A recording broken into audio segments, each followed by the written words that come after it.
ensured that priority is given to domestic abuse cases when these matters are listed. Thank you, Mr. Speaker. Will my right honourable friend agree with me that delays in the court system can actually be very damaging, if not traumatic, to all parties attending court? Can he assure me and this House that capacity across the Ministry and courts across the land is being increased to make sure that we catch up with the delays incurred by the COVID pandemic? Well, I'm grateful to my honourable friend, and I'd like to thank all our staff in HMCTS who have carried on working throughout this pandemic. Currently, over 70% of staff work from a court or tribunal building, and the rest are working at home via the cloud video platform. We've invested 142 million in our court system, or we are at the moment, to speed up those technological and modernisation improvements, and we're investing an additional 80 million to support the recovery of our criminal courts, including the recruitment of 1,600 members of staff and further adaptations to our courtrooms to allow more and more of them to be used. Could the Secretary of State outline the legislation or case rulings which precludes Northern Ireland Bar registered barristers located on the mainland GP, such as Silk Hugh Mercer of Essex Chambers in London, from claiming expenses for travel and hotel accommodation for Northern Ireland court cases? And does the Secretary of State believe constitutional integrity should allow any Silk to practice and be reimbursed? Well, I'm grateful to the honourable gentleman. I must declare an interest because I am a member of the Northern Ireland Bar. The particular issue he raises seems to me to be a matter for the Northern Ireland Justice Authorities.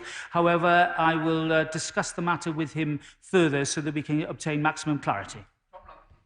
Speaker, in Gedling, Nottinghamshire Police's Operation Reacher teams are knocking down many drug dealers' doors in Gedling. Can my right honourable friend tell me what steps the Ministry of Justice is taking to ensure that we punish those guilty dealers, to ensure that we keep our society safe?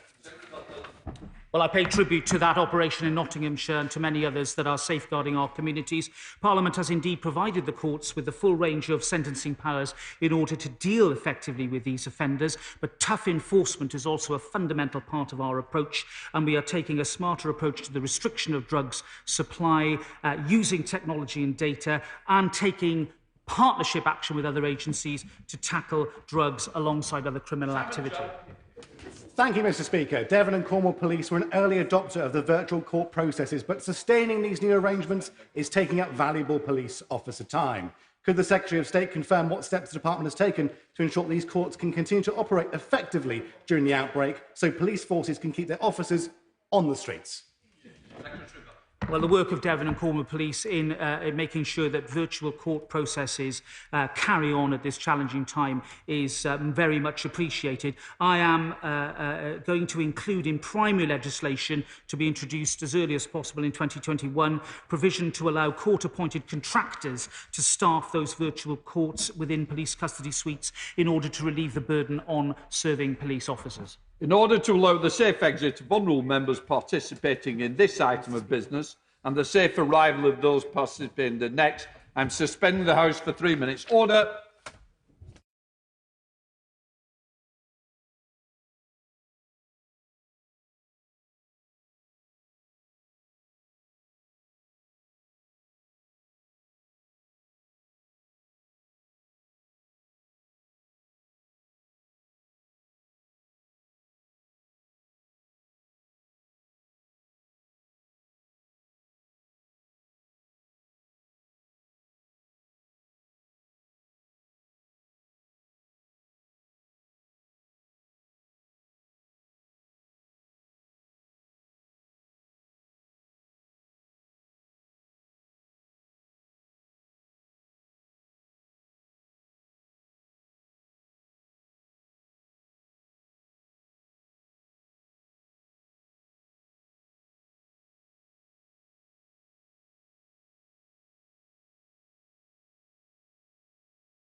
Order. Before the Prime Minister addresses the Chamber, could I just point out that British Sign Language interpretation of the statement is available to watch on Parliament Live TV.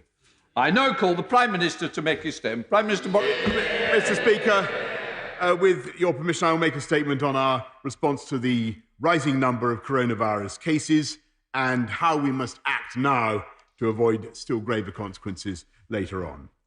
At every stage in this pandemic, we have struck a delicate balance between saving lives by protecting our NHS and minimising the wider impact of our restrictions. And it's because of the common sense fortitude of the British people that earlier this year we were able to avert an even worse catastrophe, forming a human shield around our NHS and then getting our country moving again by reopening key sectors of our economy, returning children to school. But we always knew that while we might have driven the virus into retreat, the prospect of a second wave was real. And I'm sorry to say that, as in Spain and France and many other countries, we've reached a perilous turning point. A month ago, on average, around 1,000 people across the UK were testing positive for coronavirus every day. The latest figure has almost quadrupled to 3,929. Yesterday, the Chief Medical Officer and Chief Scientific Advisor warned that the doubling rate for new cases could be between 7 and 20 days, with the possibility of tens of thousands of new infections next month. I wish I could reassure the House that the growing number of cases is merely a function of more testing, but a rising proportion of the tests themselves are yielding a positive result. I also wish I could say that more of our people now have the antibodies to keep the virus off, but the latest data suggests that fewer than 8% of us are in this position.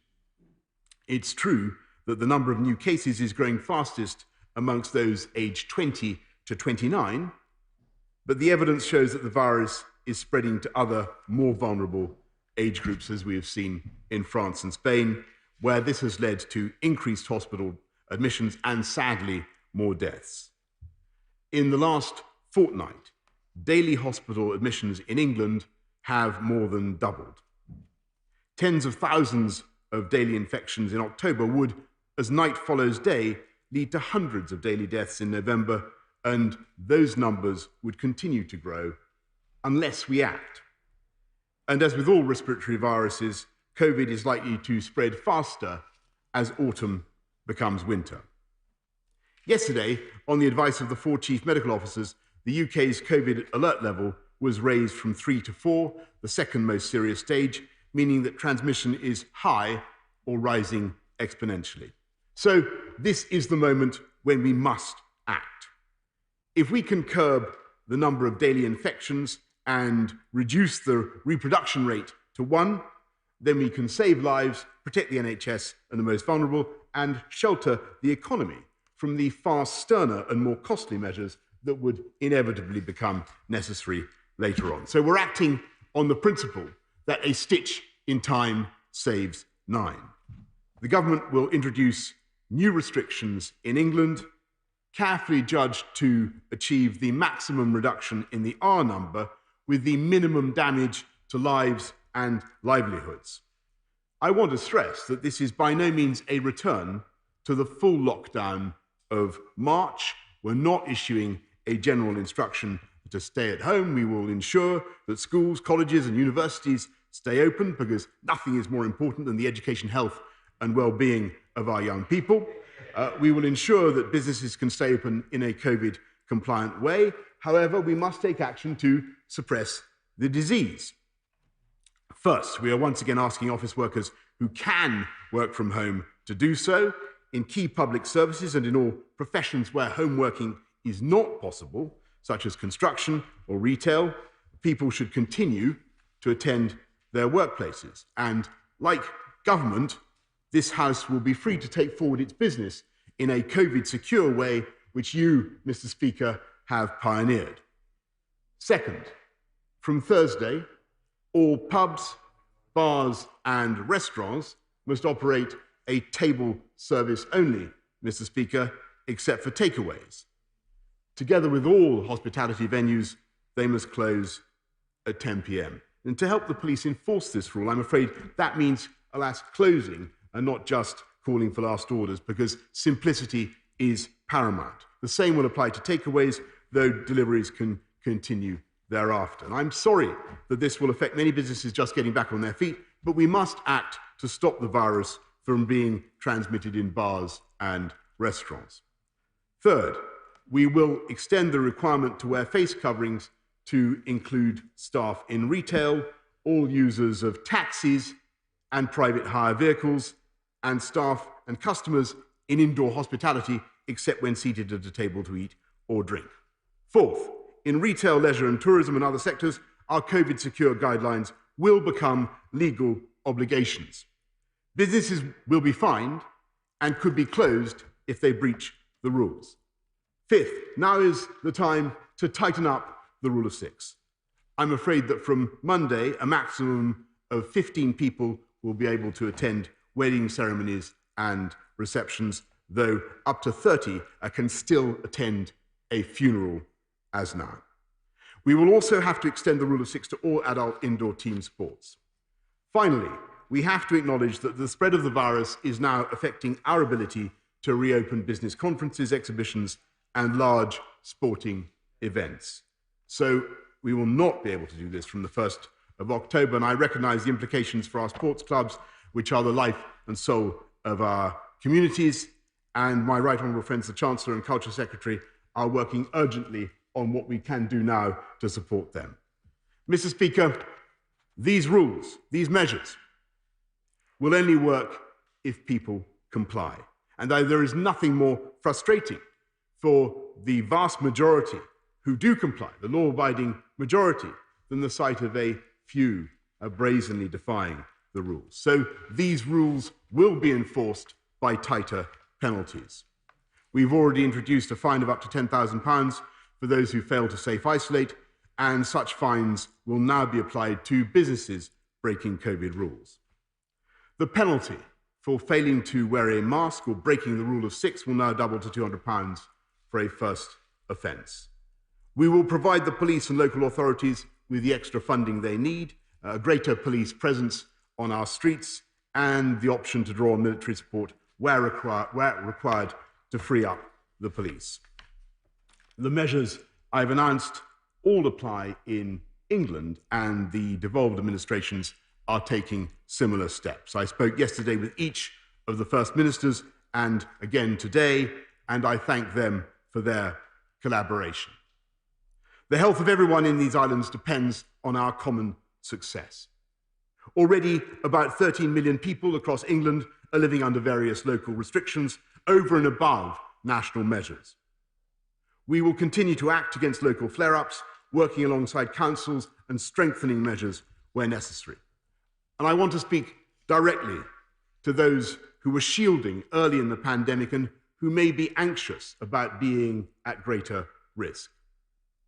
Following advice from our senior clinicians, our guidance continues to be that you do not need to shield except in local lockdown areas, and we will keep this under constant review. I must emphasise that if all our actions fail to bring the R below 1, then we reserve the right to deploy greater firepower with significantly greater restrictions. I fervently want to avoid taking this step, as do the devolved administrations, but we will only be able to avoid it if our new measures work and our behaviour changes. Mr. Speaker, we will spare no effort in developing vaccines, treatments, new forms of mass testing.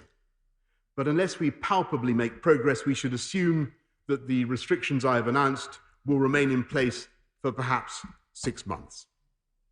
For the time being, this virus is a fact of our lives, and I must tell the House and the country that our fight against it will continue. We will not listen to those who say let the virus rip, nor to those who urge a permanent lockdown. We are taking decisive and appropriate steps to balance saving lives with protecting jobs and livelihoods. I know all of this will have profound consequences for our constituents. So the government will give the House every opportunity to scrutinise our decisions. In addition to regular statements and debates, honourable members will be able to question the government's scientific advisers more regularly, gain access to data about their constituencies, your constituencies, and join daily calls with my right honourable friend, the Paymaster General. After 6 months of restrictions, it would be tempting to hope that the threat has faded and to seek comfort in the belief that if you have avoided the virus so far, then you are somehow immune. I have to say that it is that kind of complacency that could be our undoing. If we fail to act together now, we will not only place others at risk, but jeopardise our own futures with the more drastic action that we would inevitably be forced to take. Mr. Speaker, no British government would wish to stifle our freedoms in the ways that we have found necessary this year. Yet even now, we can draw some comfort, from the fact that schools and universities and places of worship are staying open. Shops can serve their customers. Construction workers can go to building sites, and the vast majority of the UK economy can continue moving forwards. We are also, Mr. Speaker, better prepared for a second wave, with the ventilators, the PPE, the dexamethasone, the Nightingale hospitals, and 100 times as much testing as we began this epidemic with. So it now falls to each of us and every one of us to remember the basics. Wash our hands, cover our faces, observe social distancing, and follow the rules. Then we can fight back against this virus, shelter our economy from even greater damage, protect the most vulnerable in care homes and hospitals, safeguard our NHS, and save many more lives. And I commend this statement to the House. I now call the Leader of the Opposition, Keir Starmer. Thank you, Mr. Speaker.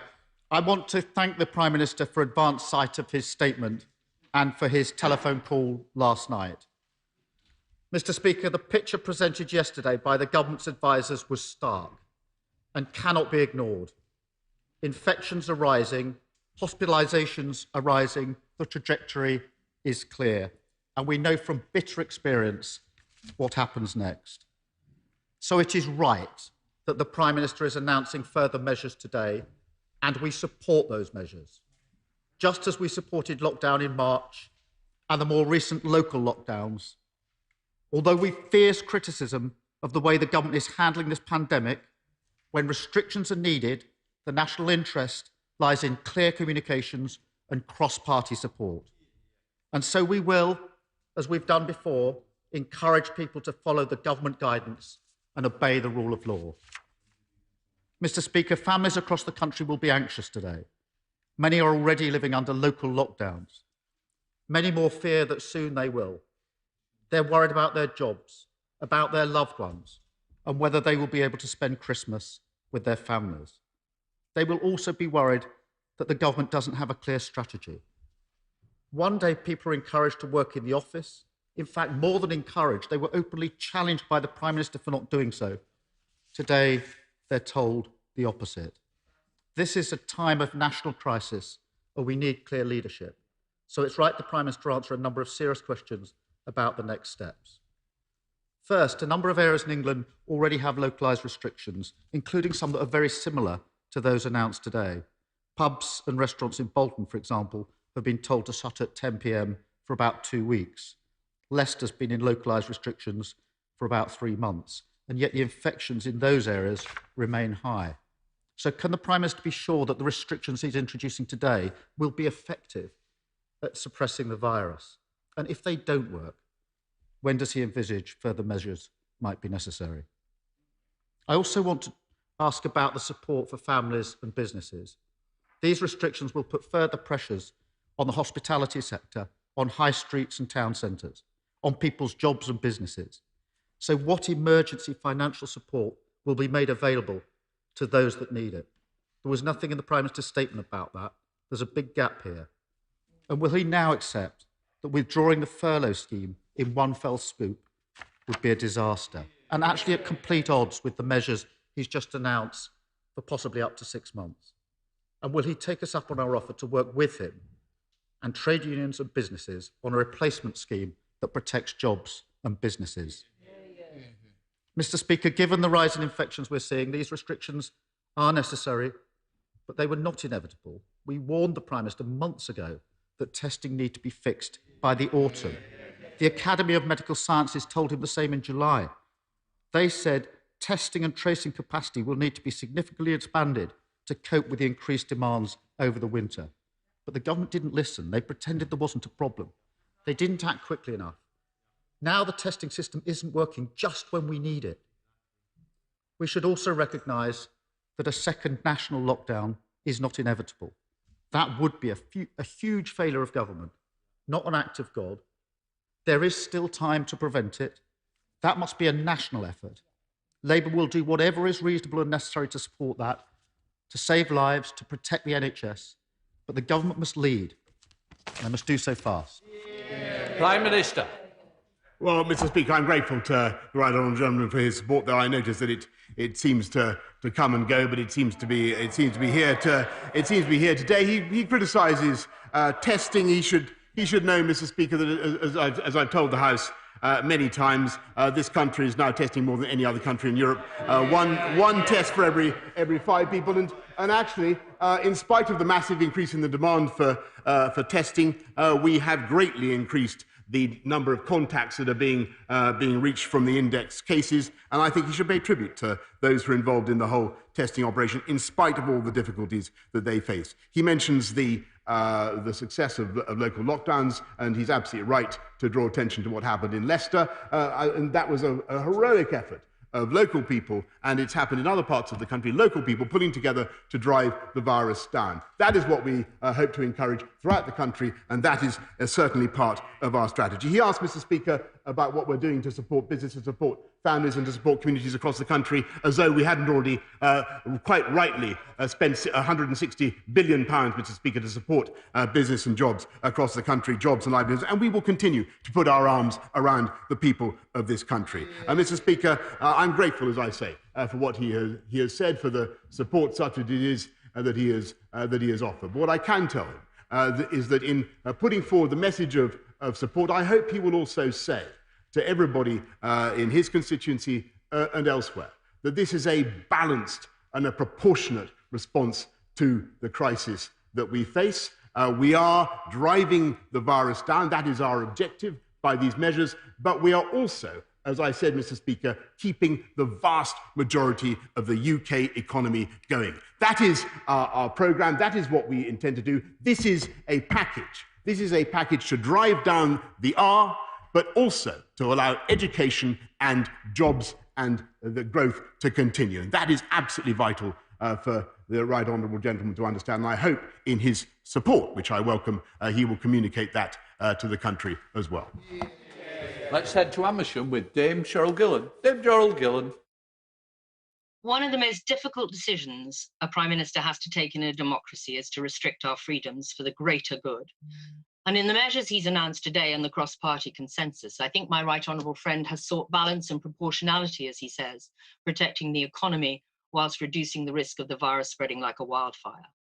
But with this 6-month timeframe he's announced, what does he say to grandparents who want to live their lives before it's too late and cannot see their families, to worried parents and families who cannot access a test at the moment, to workers and business owners facing financial ruin, and to MPs that want to debate these matters in Parliament before they are decided, not after, so they can help him shoulder this onerous responsibility?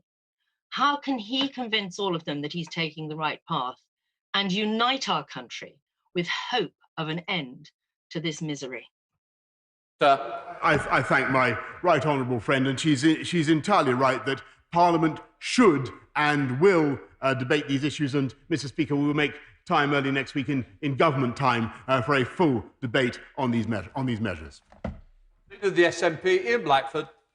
Thank you, Mr. Speaker, and can I thank the Prime Minister for advance sight of his statement. Mr. Speaker, we have reached a critical moment. The virus has not gone away, it's not going away, and it remains as deadly as ever. I welcome the fact that, following calls this weekend from our First Minister, a four-nation Cobra meeting has taken place this morning. We have all witnessed the worrying rise in virus cases over the last number of weeks, and we all know that the projections and consequences our society will face if it continues to grow at the same rate. But we must also be clear about one thing. If we take the right actions now, there is nothing inevitable about the exponential spread of this virus. If we act decisively, if we move sharply, if we take the right tough decisions now, we can get the virus back under control. We can minimise the time we all spend under new restrictions, and most importantly, we can save lives. Mr. Speaker, today, governments across the four nations are rightly asking citizens to make more sacrifices to protect our collective health. In return for these sacrifices, it is only right that citizens are provided with financial support amid the health and economic uncertainty. Mr. Speaker, we are now just a few short weeks away from the end of the furlough scheme. Analysis from the Scottish Government has already shown that extending the scheme by 8 months could save around 61,000 jobs in Scotland. France, Germany and Ireland have already extended their job retention schemes into next year. But the Prime Minister and the Chancellor have rigidly refused to extend furlough. But we all know that U-turns and mixed messaging have come to define this government. And the 10th of July, the Prime Minister said, go back to work if you can.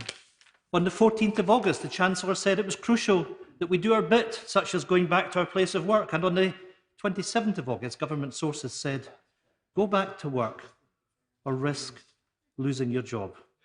The Prime Minister has changed his advice this morning on working from home. It is now time to change his mind on furlough as well. So today I have one question, and it's a question that 61,000 employees in Scotland are asking. Prime Minister, they deserve certainty and they deserve an answer. Will this government now save these jobs and extend the furlough scheme beyond October? Prime Minister, do not throw workers on the scrap heap through no fault of their own.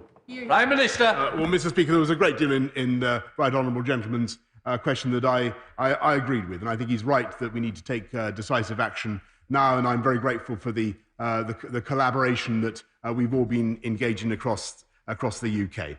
Our objective, Mr. Speaker, is to keep businesses going and to keep the economy moving as much as we can, and indeed to allow people to go back to work where they must, but of course to work from home if they can. It's very, very clear what the choices are and what the guidance is. And of course, we will continue to support businesses. We will continue to support people who face challenges because of coronavirus throughout our United Kingdom. And I would remind him that in Scotland alone, the Barnett consequentials of the support, I think, are now well over £5 billion, and across the whole of the UK, in the devolved administrations, about £12.6 billion. And we will continue to send that support throughout the whole of the UK, to put our arms around the whole of the workforce of the UK and to protect jobs and livelihoods. But what we also want to see is those businesses continuing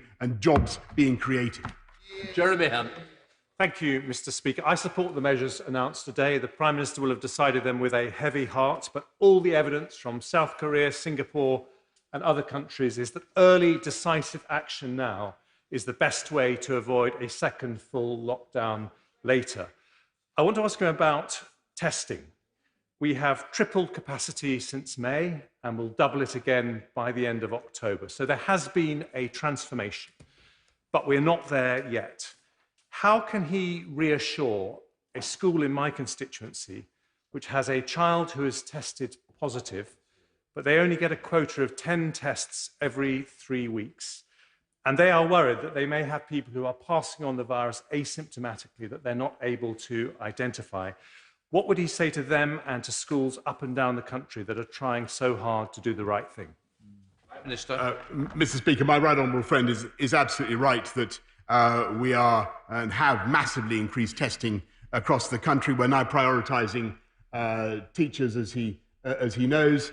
He raises a very important point about school pupils, and there is a very interesting fact, which is that actually the rates of infection and transmission amongst school pupils are much lower than in the rest of the population. But I'm not going to hide it from him that the future I see for our country and the way to defeat this virus is massively to expand testing, and not just for teachers, and not just for in schools, but throughout the country. And that is why I'm proud that NHS Test and Trace, in spite of all the difficulties which the right honourable gentleman and others have legitimately pointed out, NHS Test and Trace is now conducting more tests than any other country in Europe. And I think we should be proud of that, Mr. Speaker. Sir Edward Davey. Mr. Speaker, there was one major omission from the Prime Minister's statement, an apology. So will the government now apologise for his government's gross incompetence over testing, over tracing, over clear communications that have led to these latest restrictions on people's daily lives? And, Mr. Speaker, as families and businesses look forward, especially to Christmas, how will the government support the millions of people who are on the brink of losing their jobs, losing their businesses, losing their livelihoods? What is the new plan for them? Prime Minister. Well, Mr. Speaker, the plan is that we should continue to keep the economy moving in the way that I have described and the way that the government has set out, and which I believe is supported by the opposition quite rightly, whilst suppressing the R, whilst getting the virus down. That is our policy. Does he support it? Yeah. Greg Clark. Thank you very much, Mr. Speaker. One of the lessons of the lockdown measures in the spring was that they worked, but almost everyone ended up wishing that they'd been introduced a week or two earlier. So I believe the Prime Minister's right to act in anticipation rather than in reaction. But will he take the public into his confidence and say, is the 6 months that he mentioned, irrespective of the experience of infections and hospitalisation over the weeks and months ahead? And what will be the criteria for lifting these restrictions and others like the rule of six? Mr. Speaker, my right honourable friend asked a really important question, and the answer is, of course, that we must look at what the data tells us. And above all, we look at, there are several important data, but the R is perhaps the crucial one, but we also look at rates of admissions to hospitals and new infections. And if those facts change, and if things turn around, and if the British public can do what they did before, and get this virus down and get it under control, then of course we will review the measures and review the situation, Mr. Speaker. Sir Geoffrey Donaldson. Thank you, Mr. Speaker. The Prime Minister is right that testing is a vital part of the government's response to the coronavirus. And will he join me in commending companies like Randox and Fortress Diagnostics in Northern Ireland, who played a vital role at national level in helping to deliver the government's testing programme? Indeed, Randox has committed 99% of its COVID testing capacity to that programme, and on the 19th of September, they successfully reported almost 10,000 samples beyond their committed daily rate. Will the Prime Minister consider providing access to testing through local community pharmacies to expand the capacity and public accessibility to testing at this time? Mr. Speaker, I do indeed congratulate Randox and all the other businesses involved, and we are massively expanding testing the whole time. I think it's very important for the House to understand that testing alone cannot fix this problem. Indeed, there is a hiatus in the logic of the attacks that are sometimes mounted. The problem that we have in the spread of this virus is that, alas, a minority of people have not been following the guidance in the way that they might have done. And what we're trying to do now is to get everybody to focus on those rules, on that guidance, to enforce it strictly and to get the R down. Manchester. Thank you, Mr. Speaker. I thank the Prime Minister for all his hard work during these difficult, challenging times to keep us all safe. The Prime Minister will be aware that I've previously put forward 2 private members' bills to improve mental health care provision for all, which were supported by the Royal College of Psychiatrists. This morning, I spoke with Professor Ellen Young from King's College London, who raised with me real concerns with regards to the reduction in mental health care provision for those with severe mental health issues during COVID-19. Will the Prime Minister please urgently look into this matter and the representations which I will forward to his office from experts such as Professor Young? Well, Prime Minister, Mr. Speaker, I look forward to receiving those representations. I will study them carefully. As the House has heard before, Mr. Speaker, the government is spending £12 billion more on mental health provision. Plus, throughout this pandemic, we've been putting extra cash into mental health charities, but I will certainly look at the case that he raises. Liz Saville-Robert. Diolch, Llefarydd. At the start of the pandemic, there were concerns that visitors were gathering in crowds at beauty spots like her Wyddfa, Snowdon. This happened again last weekend. Local lockdowns in Wales now require people to remain within their local authority area except for essential reasons. No such requirement exists in England. In those unfortunate situations where people face local lockdowns, will he give clear guidance against out-of-area travel for leisure purposes? Prime Minister. Well, Mr. Speaker, for local lockdowns, the guidance is given by the local authorities following the decision in COVID-0 about exactly what restrictions are to be placed, but clearly the restriction she places she suggests is part of the mix. Steve Bryan. I thank the Prime Minister for his statement and for being here today in person, answering our questions. Surely the reality, Prime Minister, is that national lockdown has one shot, and any repeat of that, with the inevitable unlock that follows, reintroduces an increased element of opportunity for the virus and then risk for us, as we're seeing now. So would the Prime Minister agree that all of these restrictions on our constituents' lives require their ongoing consent, and it's incumbent on government, the scientists who advise him, and Parliament to stress test these decisions and, crucially, the evidence that lies behind them? Prime Minister. Well, Mr. Speaker, I do agree with that, and I think it will be greatly to the advantage of the debate and to the country for these questions to be discussed in the House in the way that I've outlined earlier and already proposed by our right honourable friend, the member for Amersham. Caroline Lucas. Thank you, Mr. Speaker. The public have shown a vast capacity for putting others first during this pandemic, and now they're being asked to do more. But in return, the government needs to do more for them.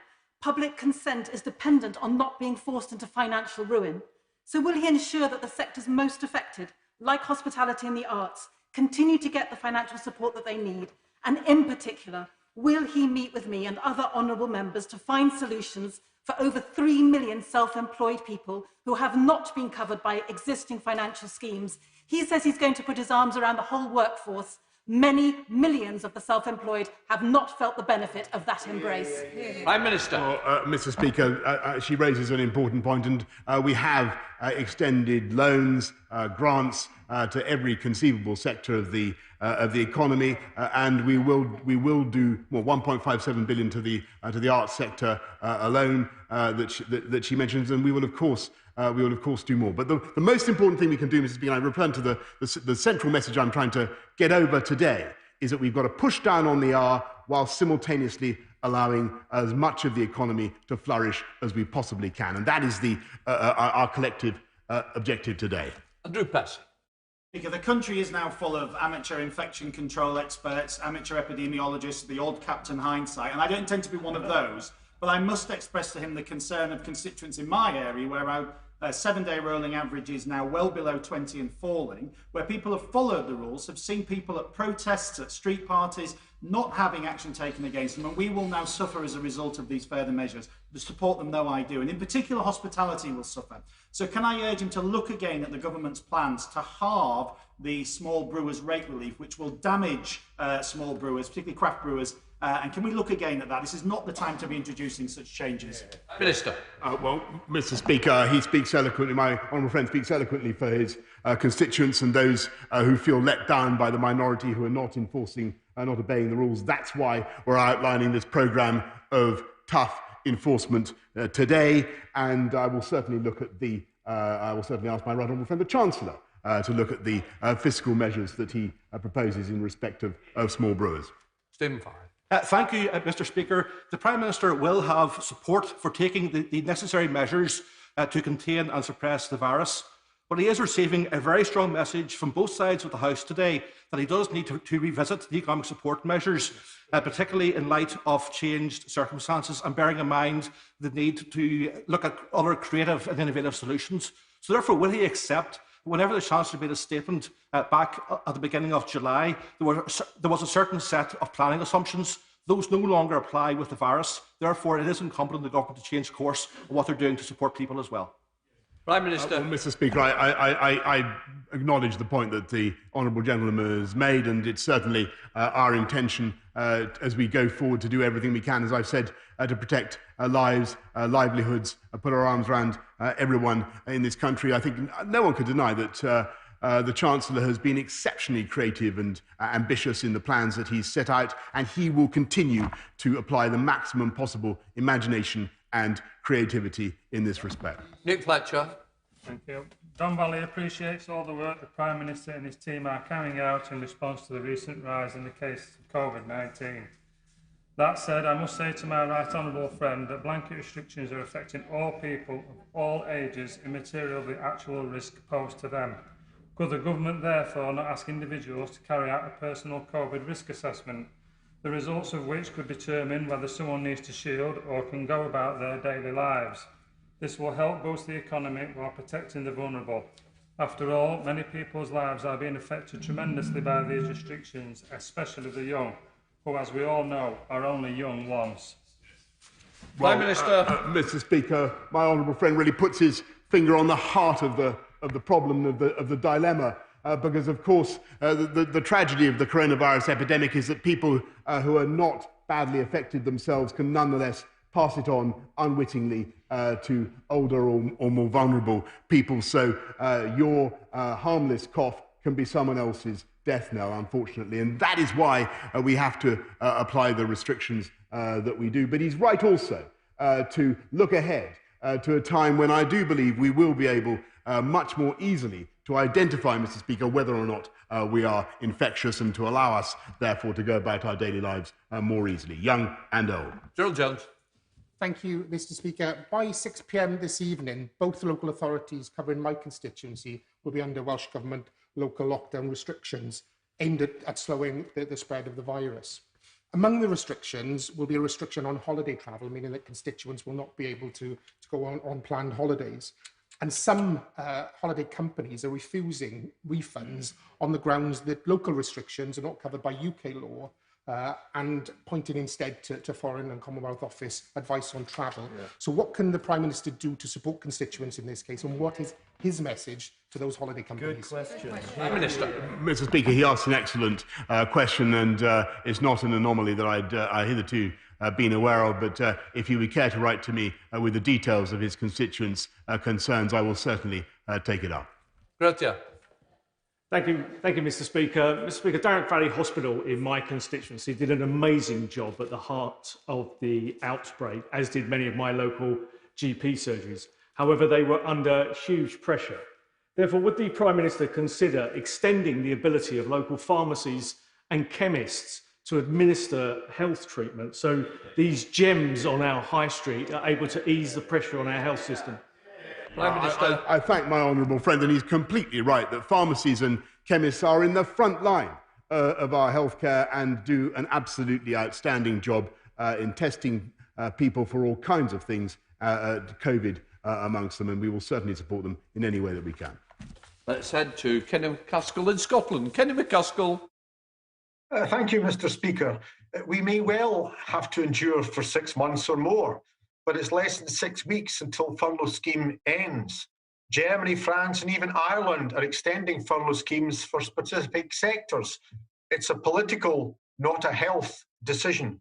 Many communities in my constituency were devastated by political decisions made by a Tory government in the 1980s that wreaked mass unemployment. Are they now to have that revisited upon them in 2020 or will the Prime Minister extend the furlough scheme? Prime Minister. Well, Mr. Speaker, the comparisons with other European countries are actually illuminating because the furlough scheme was far more generous than either Germany or France or virtually any other country in Europe. And what we will continue to do is, as I've said repeatedly to the House, is to put our arms around the workers of this country to make sure that we help people throughout the crisis, but also, as I have told you before, Mr. Speaker, to do everything we can to keep our economy moving and keep people in work wherever we can. Let's head down to Devon with Mel Stride. Mel Stride. Thank you, Mr. Speaker. I very much welcome the balanced and proportionate set of measures that my right honourable friend has put together, and also recognise that these are very finely balanced and very difficult decisions for him to take. But lockdowns, as I think my right honourable friend recognises, destroy jobs and also personal well-being. And the fact that lockdowns have damaged our economy means that in the years ahead, a smaller economy will probably have serious impacts on the health of millions of people up and down our country. So does my right honourable friend recognise that, yes, we should listen very carefully to the epidemiologists, but we must also listen very carefully to the Treasury, to businesses and to economists too? Prime Minister. Mr. Speaker, my right honourable friend is spot on. That's why we have to take action now to avoid the risk of having to take more drastic action later on that would do greater economic damage. And that is the key point of what we're doing today. We're heading up to Kingston on Hull with Dame Diana Johnson. Dame Diana. Thank you, Mr. Speaker. Can the Prime Minister explain why a new test centre opening today on Hull University land for students and the local community, and one, of course, of which I welcome, will be run by private firms Deloitte and G4S with no accountability to local bodies with statutory public health responsibilities for the local community, or the university, who are, of course, responsible for their students? How does this silo approach that the Prime Minister has created around testing help us to have a joined-up approach that we all want in Hull to tackle this pandemic? Prime Minister. Well, Mr. Speaker, I will study what she says about the testing unit in Hull University, but everywhere across the country, NHS Test and Trace has been working hand in glove with local authorities to get testing done, working hand in glove with Public Health England, and of course with all our public services. And I'm surprised by what she says about the testing unit at Hull University, but I will certainly ask NHS Test and Trace to give her a full explanation. But in my experience, everything is done to enlist and mobilise the expertise of local government to get the testing done. Richard Fuller. Thank you, Mr. Speaker. Many people are concerned with this dominant focus on COVID that people who need NHS treatment for other illnesses or are seeking elective surgery are going to be pushed further back in the queue. So can the Prime Minister assure us and make sure that the Health Secretary gives a priority to communicating the progress in dealing with the backlog in these surgeries as we go through the winter period? Prime Minister. Thank you very much, Mr. Speaker. Of course, we must do everything we can to ensure that our NHS is not overwhelmed with COVID cases. And it's when you have a COVID crisis, a boom in COVID cases, that, as he rightly points out, other needs, other cardiac cancer cases are pushed off. And that is completely wrong. And that's why it is so vital now that we suppress the R, that we drive the rate of infection down, and we stop a boom in COVID cases, because that is the threat to our NHS and to the provision of all the basic services on which our country relies. Karen Smith. Thank you, Mr. Speaker. The Prime Minister's objective does rely on the local public health effort, and I want to thank the local NHS in Bristol, Bristol City Council and Public Health England in the South West for the remarkable work they are doing. But reorganising health services always distracts from their job, it destroys morale and it wastes money. So can the Prime Minister explain to us the benefits of abolishing Public Health England in the middle of this crisis? Yeah. And if he can't, will he commit now to reversing that decision, at least until we have an inquiry? Yeah. Prime Minister. I think it's absolutely essential that we have the most powerful possible public health organisation in this country, and the National Biosecurity Centre now needs to come together with Public Health England to to deliver what I believe will be a better service for this country. In fact, the change to which she refers doesn't happen until next year, but we're getting it underway now. Secretary Batty. Thank you, Mr. Speaker. I know the Prime Minister is a true libertarian and he must have agonised over the decision of today and over recent months. But my constituents in Meriden are, however, concerned about a second national lockdown, about schools closing, about businesses shutting down. So does my right honourable friend agree that individual responsibility is more important today than it's ever been? And will he confirm that he will do everything he can to avoid a second full national lockdown?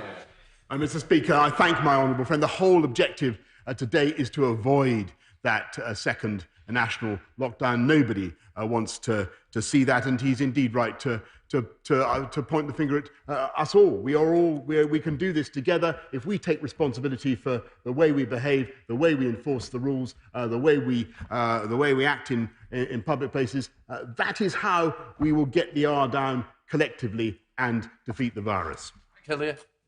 Thank you, Mr. Speaker. Mr. Speaker, back in July, the government introduced the planning bill, which allowed the sale of alcohol off the premises and the consumption off the premises for as long as the licence of those licensed premises.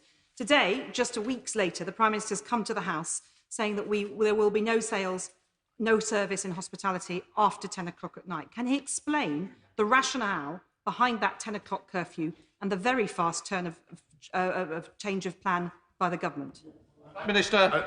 She's raising a very important point, and I'm grateful. As members have said across the House, these are not easy decisions. Nobody wants to be curtailing the right of restaurants and other businesses to go about their lawful business. What we've seen from the evidence is that, alas, the spread of the disease does tend to happen later at night after more alcohol has been consumed. This is one way that we see of driving down the R without doing excessive economic damage, and that's the balance we have to strike. Heading up to Fylde in Lancashire with Mark Menzies. Mark Menzies. Thank you, Mr. Speaker. Can I welcome the measures that the Right Honourable Friend, the Prime Minister, has laid before the House today? Can also say to him that people who are vulnerable to COVID are also extremely vulnerable to seasonal flu, a disease that's killed over 11,000 people last year in the UK alone, but is also one of the biggest sources of winter pressures upon the NHS. In the summer, the government promised one of the largest flu vaccination programmes in history. Can my Right Honourable Friend update the House on what's being done to deliver this? Minister. Yes, indeed, I can, Mr. Speaker. I can tell my honourable friend that the biggest flu vaccine programme is going ahead as we speak, and 30 million people will be able to have a flu jab this autumn, and I thoroughly advise members to get one. Heading up to Livingston to Hannah Bardell. Hannah Bardell. Thank you very much, Mr. Speaker. There is a wee whiff of hypocrisy, because as the Prime Minister and his Cabinet bring in new measures to combat COVID-19, the Prime Minister needs to tell us how he expects citizens across the UK to follow his rules and laws when he and his government are openly admitting that they're willing to break international law and treaties themselves. Prime Minister. Mr. Speaker, I think everybody in this House wants to see the people of this country and to help the people of this country to obey the law of the land and to get the virus down, and that is the objective of this government. Dr. Caroline Johnson. Thank you, Mr. Speaker. Mr. Speaker, children are very unlikely to be harmed by this virus, and they're also less likely to spread it. But in my roles as a children's doctor, as a member of the Education Select Committee and as a constituency MP, I've seen examples of where children have been harmed by not being in school. Can my right honourable friend, the Prime Minister, reassure this House that he will do everything within his power to keep schools open? Prime Minister. Yes, Mr. Speaker, and I want to thank her for what she does, but also the millions of, tens of millions of parents, teachers, pupils up and down the country who rose to the occasion at the beginning of this month and did go back to school, and in overwhelming numbers they are still at school in spite of the difficulties that they are currently facing. And she is so right. It is vital for children, young people, to be in school, and we will do everything in our power to ensure that that remains the case. Thank you, Mr. Speaker. The Prime Minister will no doubt be aware of the alarming rate at which coronavirus cases are rising among BAME groups, and in particular among the Asian population. with some 34% of coronavirus patients in intensive care right now being from ethnic minorities. So could he tell the House how he thinks shutting pubs an hour earlier will address this worrying trend, and what action has his government taken to tackle the disproportionate impact on ethnic minorities since PHE published its report in June? Prime Minister. Well, I thank her very much for the question. What we've done, as she knows possibly already, is that we have targeted testing and protection for those, enhanced protection for those in frontline groups, many of whom come from black and minority ethnic groups. And what we're also doing in order to stop the spread of infection in some communities is working much harder with local government and local communities to get the messaging into those communities about the risks of transmission and the basic rules about hands, face, space. That's among some of the things that we're doing. Heading down to Chatham to Tracy Crouch. Tracy. Thank you, Mr. Speaker. Sport and physical activity contributes over £16 billion to the UK economy. It directly employs over 600,000 people and indirectly many more. It has an ecosystem that reaches beyond the pitch, field, court or pool, and its social value, which includes physical and mental well-being, is estimated at more than £72 billion. And yet right now, both codes of rugby, football, cricket, netball, hockey, tennis, swimming, to name but a few, are in a perilous situation due to spectators not being able to return and venues unable to host income-raising events such as conferences. Sport and all it directly and indirectly involves cannot continue to face these kind of losses. So given today's announcement, which pauses the return of spectators, will the Prime Minister elaborate on his comments regarding a financial support package to ensure that it isn't left decimated after the pandemic? Prime Minister. My right honourable friend is absolutely right to draw attention to the huge importance of sport to our national economy and to our well-being. And that's why my right honourable friend, Secretary of State for Culture, Media and Sport, is now working flat out with the Premier League and others to identify ways in which we can keep these clubs going. We can support sport at all levels throughout the pandemic. And one of the things that we're not doing, as she will appreciate today, is we're not stopping outdoor physical exercise. We're not stopping team sports outside. We want that to continue. But that's why it's vital that we enforce the package of measures that we have outlined today. Graham Boris. Thank you, Mr. Speaker. And you'll be aware of the recent imposition of further restrictions in the northeast of England. So first of all, can I thank the Prime Minister for listening and acting upon concerns, both individually and collectively, from the Northern Group of Labour MPs about informal childcare arrangements in my constituency and others. However, before he feels my warm embrace, can I ask him in relation to the latest announcement on restrictions on businesses? Can I ask him to provide assurances to businesses in my constituency by outlining what sector-specific support his government will offer to those worst affected by COVID, such as the coach sector, which is on the brink of collapse due to government inaction in the main and the failure to listen to the Honk for Hope campaign? Well, Prime Minister. We will do whatever we can to support the coach sector and indeed all other sectors across the country. We've as he knows, put into place a massive programme of loans, of grants and support of all kind. But it is clear that the best thing for businesses in his constituency and across the country is not to paralyse the economy now, not to go back into lockdown, but to defeat the virus insofar as we possibly can and allow the economy to move forward. But we will continue to give whatever help we can. Steve Baker.